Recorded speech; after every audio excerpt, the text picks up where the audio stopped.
Thanks to our brothers for leading us so well tonight. Good evening. Yeah, we're saying good evening now. Good afternoon's kind of gone for a few months. I'm going in my Bible to the book of Nehemiah. As you're turning there, I'll continue to just say welcome. It's been a good day. So many good things for which to give praise to our God about, including our great study this morning that Jacob led us in. Last Sunday morning, we spent some time thinking about what God can bring about in our lives in a relatively short period of time. The title of that study was Your 52 Days Starts Now. And we spent some time talking about just what a daunting task the people faced in coming back to Jerusalem. And we said that one thing that made it so hard to rebuild was, of course, all of the rubble that had piled up, that had just settled in and had been in that state for some 100, 150 years. And again, it's not some nicely arranged pile, just, a lane clear to access it, just waiting for the large dump truck to back up to it. It was everywhere. You may remember in chapter 2 and verse 14 that as Nehemiah inspected the situation, there was a place where he noted there wasn't even room for the animal, his mount, to pass by. There was just a lot of it. In fact, in chapter 4 and verse 10, thus in Judah, it was said, the strength of the burden bearers is failing, yet there is much rubbish, and we ourselves are unable to build the wall. It was everywhere, and so you couldn't ignore it. I mean, for starters, where would you find enough stone and rock to rebuild the walls? Their enemy, Sanballat, and earlier in chapter 4, refers to that, I think, as he's frustrated with the fact that rebuilding is happening at all. Verse 2, he spoke in the presence of his brothers and the wealthy men of Samaria and said, what are these feeble Jews doing? Are they going to restore it for themselves? Can they offer sacrifices? Can they finish in a day? Can they revive the stones from the dusty rubble, even the burned ones? I think he understood what the people understood, is that at least some of the building materials were going to have to come from that rubble. Some of it would be unusable for sure, but other pieces would have to come from the rubble. I think probably most of the stones that they used came from the rubble. I would not be dogmatic about that. But look, even if you had a quarry, could go get all fresh materials for building, you still couldn't build without hauling the old rubble away, clearing the rubble, the dirt, the weeds, the sticks, the wood, the stone, charred pieces of who knows what, old household items, all of these remnants of their old lives. It was everywhere. It was piled up where the walls needed to go. It was piled up where the workers needed to stand. It was everywhere. And so regardless, you had to come to terms with the rubble. You couldn't build the wall. You couldn't build and install new gates without doing something about the rubble. I thought it might be good for us to go back to that scene and to just spend some time thinking about that rubble, thinking more about that. I want to ask you to do that with me here this evening. The New Testament, of course, describes us individually, collectively, as a divine building project. Jesus in Matthew 16, verse 18 says, I will build my church. 1 Corinthians 3 and verse 9, he says to the Corinthians, you are God's building. Ephesians 2 and verse 10, we are his workmanship. Colossians 3 and verse 10 uses the language of renovation. We are being renewed, but the idea there is that of being a renovation. And of course, 1 Peter 2 and verse 5, you as living stones are being built up into a spiritual house to offer spiritual sacrifices. And those are just a few of the verses that refer to us as God's divine building project. God builds in the life of each saved person, and then God, of course, unites us as saved people together in Christ, gives His Spirit to dwell in us to the end that Christ may be formed in us. And as God builds in our lives, as He mends our brokenness, as He instills newness, we understand spiritually there's rubble lying around. Rubble that needs to be cleared out. Old stuff that needs to be purged. I thought of Solomon's statement in Ecclesiastes 3 and verse 3. There is a time to tear down and a time to build up. Well, here we're talking about there being a time for both. Both have to occur. There needs to be building up and there needs to be tearing down and hauling away. I want you to think along those lines tonight. I want you to think in terms of what some of that rubble might be in your life that needs to be cleared away. Is there something in your life that is getting in the way of God's working in you? So we're going to borrow from that imagery. And as we study this tonight, I want to suggest 5 things to us about clearing the rubble in our lives. First and foremost, we need to own up to its presence. Now, before you label me Captain Obvious, let's think about that. We think this may be the easiest point to make. Well, of course, we have to acknowledge that it's there. But I will tell you, a lot of times, God's work in our lives can't happen as He would like it to happen because we just refuse to own up to the fact that there are things in my life that are getting in the way of His work, starting with my pride, my selfishness, my attitude in all its manifestations, old ways of thinking that I need to get rid of, bad habits, yes, even sinful behavior. We'll talk about that in a point later on. I want you to notice in Nehemiah 2 and verse 17 an important statement that Nehemiah made. We emphasized it last week. I want to go back again tonight. Remember, Nehemiah assembled a handful of key men that he wanted to achieve some buy-in with. He needed some people to join him in fellowship and leading the people here, if you will. And he says to them in chapter 2 and verse 17, you see the bad situation we are in. You hear that language? You see it. The question is, do I see it? Do I recognize it? And furthermore, do I own up to it? Sometimes in our lives, there are things that we're blind to. We can't see it. We need a better perspective for sure. We need to grow for sure. But at some point along the journey, there are things that we are blind to. And then at other times, there are things that we could see, but we don't open up ourselves up to seeing them. We don't really want to see them because the fact of the matter is we're happy with where we're at. And then at other times, we see the stone-hard reality of our situation, but we just willfully neglect it. We blow it off.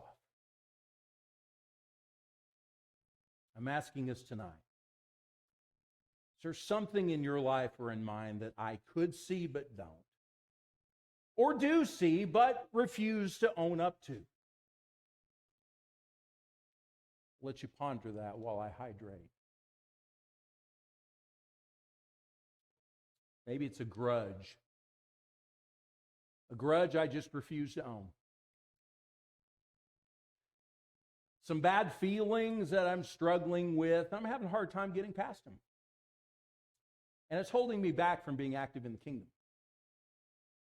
Maybe some bitterness about a past offense, and there it lies.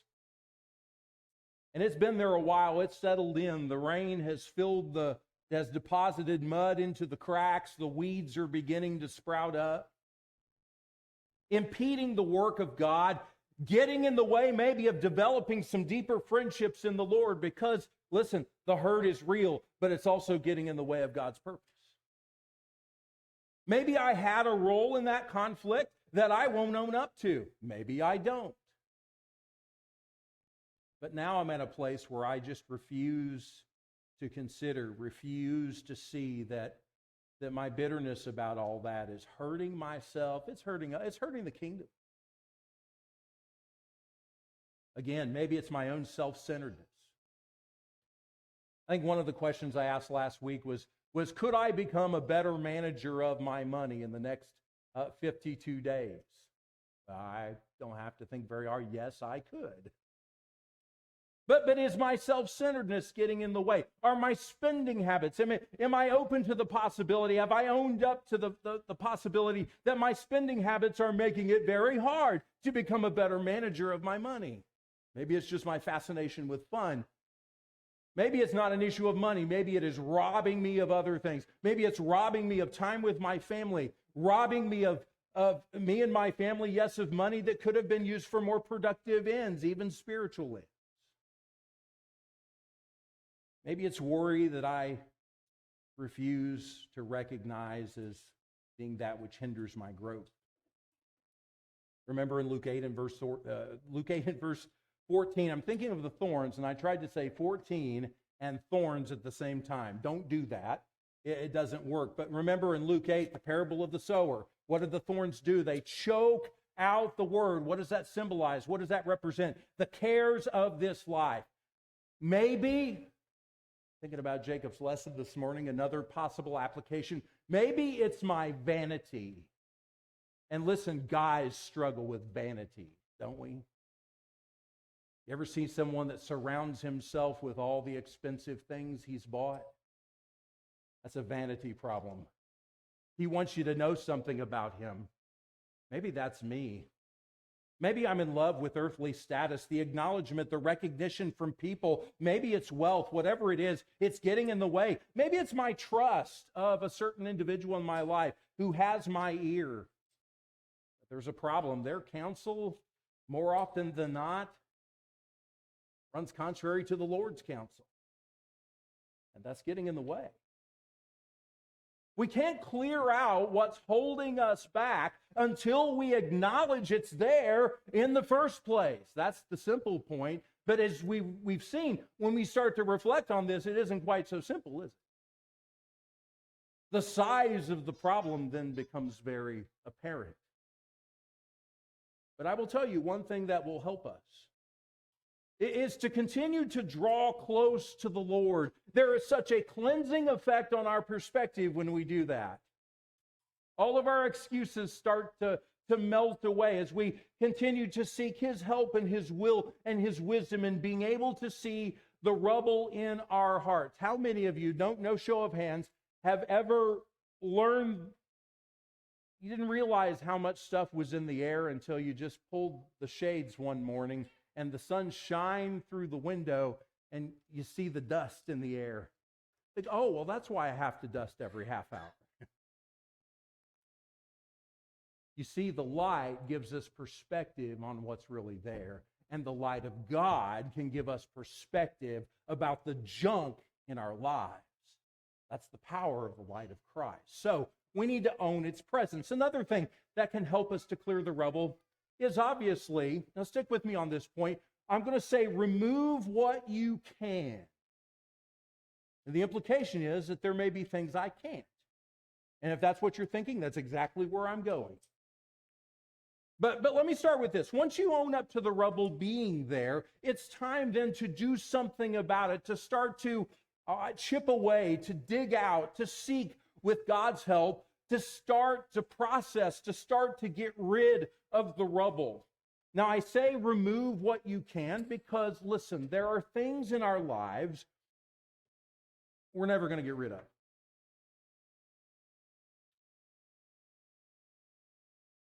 I'm not saying we don't pray about those things. I'm not saying we don't care about those things or don't struggle with those things.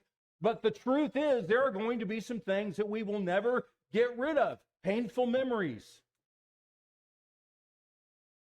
The pain from loss.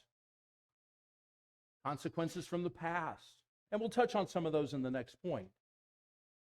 But regarding the things that we can do something about, I would recommend to us the language, of course, of Hebrews chapter 12 and verses 1 and 2. Hebrews 12, verses 1 and 2, where there the writer says, therefore, since we have so great a cloud of witnesses surrounding us, let us also lay aside every encumbrance and the sin which so easily entangles us, and let us run with endurance the race that is set before us. We'll stop right there. Notice again, the writer says, lay aside. That's a good expression to look up in your Bible app. Lay aside. Move it out of the way. Set it to the side. Not where you can flirt with getting all entangled with it again. Get it away from you. That's the language in the book of Ephesians that Steve's been leading many of us in. Ephesians 4, verse 22. Colossians 3 that Marshall read from, verses 5 through 8. We need to lay some things aside. But sinful things we need to lay aside. That's what those passages speak to. But then there are other things as well that we need to lay aside. And you heard the Hebrew writer refer to those. Things that are not necessarily sinful. That always seems to be the disclaimer we attach to that when we're explaining this passage. But can I say about the encumbrances of Hebrews 12 that just because they're separate from what is described as sinful does not on that basis alone make them okay? Because the fact is they're called encumbrances for a reason. The fact is they're keeping us from running the race well. So I posit this question. How good could those things be, really? Now, we can be thankful that our God is a hands-on God and sometimes helps us with the removal of encumbrances. Whoops. If you remember the language from John 15, it describes him as the vine dresser. And the fact of the matter is, God sometimes will prune things as he wills out of our lives. And that can be painful. But our Father understands that's necessary. The fact is also, we have a role in that. We need to be willing to do hard things so that God can work greater things in us. Listen to me. I may need to be willing to give up a hobby. Keep the golf clubs in the garage. I'm not picking on golfers. Give up fantasy football. Oh, I can get it closer to home. I promise you I can get it closer to home. A hobby that, whatever it is robbing me of way too much time that needs to be spent with my family, with my brothers and sisters in the Lord. I may need to be willing to give up a job for the kingdom, a career, give up certain possessions. That was the rich young ruler's problem. He could see that there was an impediment in his life, but he wasn't willing to give it up. You see, there was rubble there. There was an impediment to faith in Christ, and he just couldn't get past it. So I don't say these things because I think they're easy. I say them because they are necessary. We have to be willing to do what is necessary to clear this rubble. I'm fascinated by a statement that Paul makes. Now, I know there's a context in this, but in 1 Corinthians 6, I think it's about verse 12, he says, all things are lawful for me, but not all things are profitable. And that is a reminder to me that we need to always use the right measurement when we assess what needs to be in our lives and what doesn't. And the fact is, we don't go about this alone, this removal process. There are things that can help us. Prayer is obviously needful. 1 Peter 5 and verse 7, casting your care upon him because he cares for you. Fasting also is a tool that can help us redevote ourselves to God, reestablish a sense of self-control. Our brother Jacob preached, I think, a couple of Q&A lessons on that. I got curious. I was like, okay, if we had a lesson on fasting. Turns out he had 2 in a row, May and June. Go listen to them. Recommend them highly. There's much that could be said about the power of one another, helping one another with the rubble in our lives. You know, I thought about pranking Marshall and having him read Nehemiah 3 tonight. That would not have been very brotherly of me. But I do want you to go there. I want to read a couple verses with you, if I can pronounce the names, to remind us of the power of one another in removing the rubble. Because as they're building here, no doubt they're also getting stuff out of the way. There's a lot going on here. It just calls it building the wall. Look at verse 20. Nehemiah 3 and verse 20. After him, Baruch the son of Zabbai zealously repaired, another section, from the angle, whatever that was, to the doorway of the house of Eliashib the high priest. And then after him, Meremoth the son of Uriah the son of Hakaz repaired another section from the doorway of Eliashib's house, even as far as the end of his house. I could be reading too much into this, but it sure seems like that Meremoth in verse 21 repaired a section that included an area of the wall that was in front, at least in part, of Eliashib's house. In other words, he's helping. Maybe, Eliashib's the high priest. He's mentioned first in the building. But they're helping each other, is my point. And that's what we can do for one another. We certainly need leaders who will be supportive, come alongside us, instill confidence and belief and encouragement. That's what Nehemiah did. He spent his 52 days helping others. And most of all, as we read in Hebrews 12, we can look to Jesus. We actually didn't go on and read that verse, but that passage says, looking to Jesus. In Jesus, we find the power, the strength, the energy, the motivation. It is his power working in us.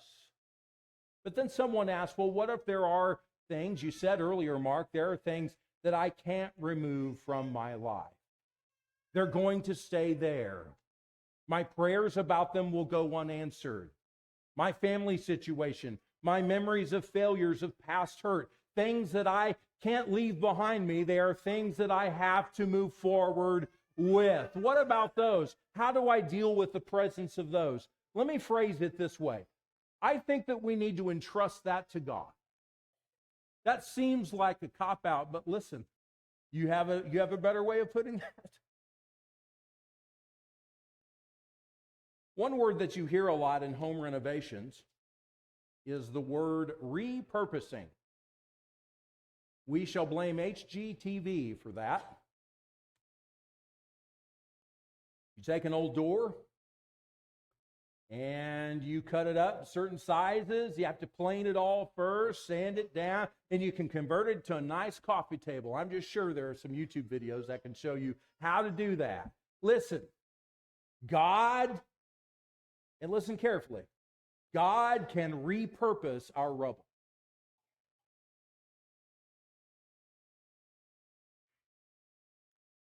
Do we believe that? Well, if we say we do, we need to entrust it to his care. As I said, I have to think many of the stones used to build the wall in the book of Nehemiah were taken from the piles of rubble. Can we make a how much more argument? How much more could God do that in our lives? Paul learned this firsthand, 2 Corinthians chapter 12 with his thorn. Remember that text? Often we pray for the struggles to be removed. I think he prayed 3 times for his thorn to be removed. And remember the Lord's answer to him? My grace is sufficient for you. Sometimes we learn the hard way. It is just not God's will at all that some things go away. What does he want us to do? To entrust it to him, to rely on his grace. And Paul certainly did that. In 2 Timothy chapter 1 and verse 12, there he's talking about his sufferings, I think talking about persecutions. But look, what he says there would apply to his thorn. He says, I suffer these things. And he says, I know whom I have believed. And I am convinced that he is able to guard what I have entrusted to him until that day. Paul trusted God to use his thorn. Paul trusted God to use his sufferings. And just as Paul's example encourages us today, our example can encourage others. God can use the obstacles in our lives to help others with theirs. Remember that language in 2 Corinthians chapter 1, passage where it seems like every other word is the word comfort. You just read it. Casual reading of it tells you exactly what the text is about. And one of the points Paul makes there is that the comfort that God gives us in our affliction, whatever that affliction might be, he thus equips us to be able, through us, to comfort others. God, through our experience, comforts others. God equips us to serve as a comfort, as a strength to others. And I will tell you, I have not been here that long at Twin City, but I see God doing that through some of you very much. Just spent some time this afternoon with a sister. Can't do all that she would like, certainly not all that she used to be able to do. Her body is aging, her strength is failing, and yet she has a smile on her face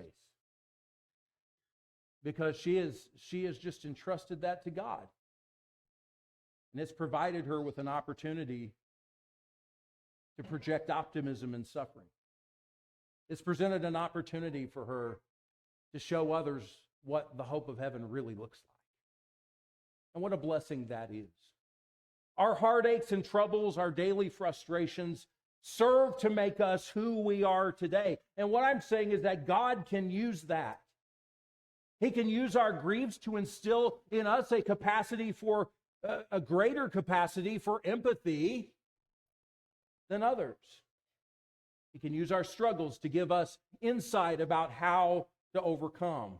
This is where walking by faith becomes real.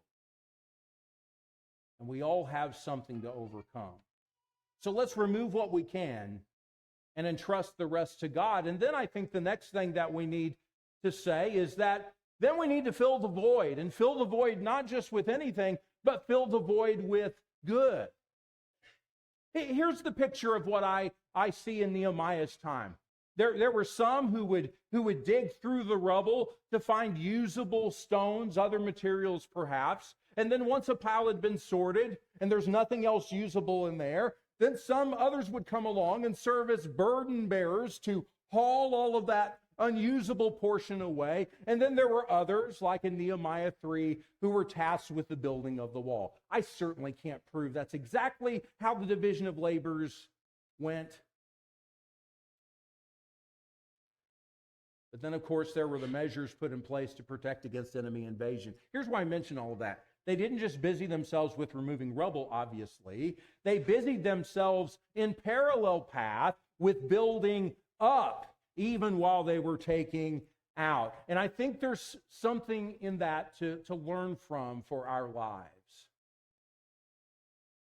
It can be hard to get rid of the old. And we've all got it, don't we?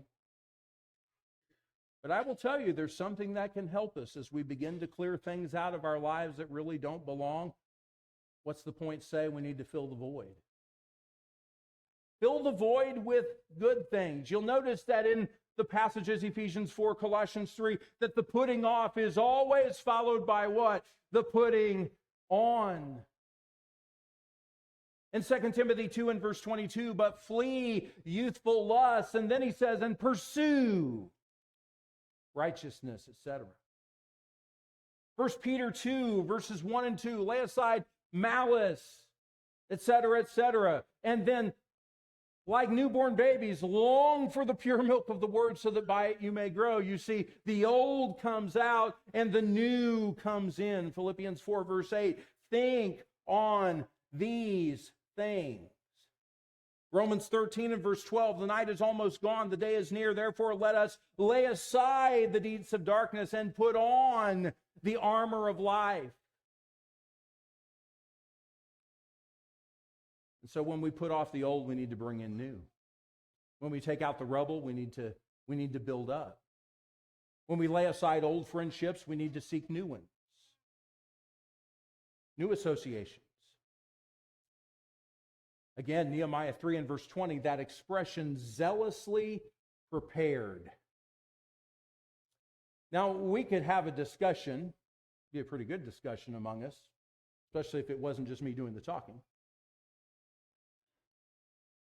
about how that zeal was ignited. And there'd be a lot of answers to that question. Here's one of them. I think the building of the walls itself ignited some zeal. I have to believe that. The building of the walls, as that progressed, it certainly helped people keep motivated to keep clearing out the rubble. Because we start to see this is worth something. We're getting somewhere. As the height of the wall grew, it provided that visual reminder of why they were even doing this at all. And its presence, no doubt, encouraged everyone and helped sustain momentum. And in the meantime, you know who's getting discouraged? The enemies of God. They're the ones becoming discouraged. With every stone that went on the wall, the rubble wielded less and less power. Are you hearing what I'm saying? So how do we clear rubble? First, we own up to its presence. Remove what we can, trust God with the rest, fill the void with good. But then in all of these things, and this really is kind of almost a summary point that's just interwoven through these other four, we need to remember the Lord. Remember the Lord. And this is a bit of a restatement from last Sunday. That's okay. One of the things Nehemiah's story teaches us about our rubble is this. We have an enemy. We have an enemy who is vested in seeing that rubble stay right where it's at. We have enemies devoted to not seeing the purpose of God fulfilled in our lives, to seeing good things being built. We have an enemy. And as such, we will have voices in our lives, perhaps that will say things, intentionally or otherwise, that our enemy will leverage to discourage us to the point where we just want to quit. It's very important that we expect that. That's part of what Nehemiah's narrative teaches us. It's vital that we recognize that removing rubble is figuratively, perhaps literally, dirty work. It isn't going to look or feel smooth, but there's one thing that makes the difference more than anything else, and that's our God. He's the ultimate difference maker. And we've read it together, but I want to read it again. Nehemiah 4, verse 14. When I saw their fear, I rose and spoke to the nobles, the officials, and the rest of the people. Do not be afraid of them. Remember the Lord, who is great and awesome. And fight for your brothers, your sons, your daughters, your wives, and your houses. And when our enemies heard that it was known to us and that God had frustrated their plan, then all of us returned to the wall, each one to his work. Nehemiah 6, verse 15. So the wall was completed on the 25th of the month Elul in 52 days, when all our enemies heard of it, and all the nations surrounding us saw it. That's the other part of this. I might just, as an aside, this is an opportunity to reflect the goodness of our God to a lost world. They lost their confidence. They recognized that this work had been accomplished with the help of our God. God was ultimately the reason why the rubble was removed, why the walls were built. It was his good hand on his people. Let me close with this thought.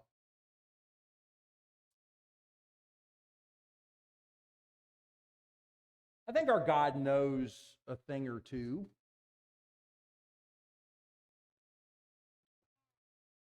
Tell us, Mark. He knows a thing or two about moving and using stones of many sizes. Quick survey. Because of him, rocks from the Jordan River, from the middle of the Jordan, could be moved to make a memorial. God at one time defeated an enemy army by hurling large stones from heaven on them. Boy, go paint that picture. One time, God used a single small stone from a brook to fell a Gathian giant. And on a Sunday morning, when women ask, who will roll away the stone for us from the entrance of the tomb?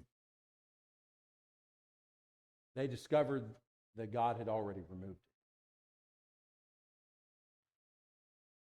And He has pulled us out of the rubble of our old lives and infused us with life. And now we are living stones. So let me ask you, do you believe that God can help you with the rubble in your life? I think He can. But you need to think He can. We must be willing to place our trust in Him, in His plan, in His Son, in His will. Maybe you need prayers tonight as you reflect on this. Maybe you need to put on Christ in baptism. Whatever your spiritual need, we're about to stand and sing a song to encourage you to lean on the Lord, to trust in the Lord, as the proverb writer says, with all your heart, to acknowledge Him through repentance, confession, and baptism. But whatever your need, we invite you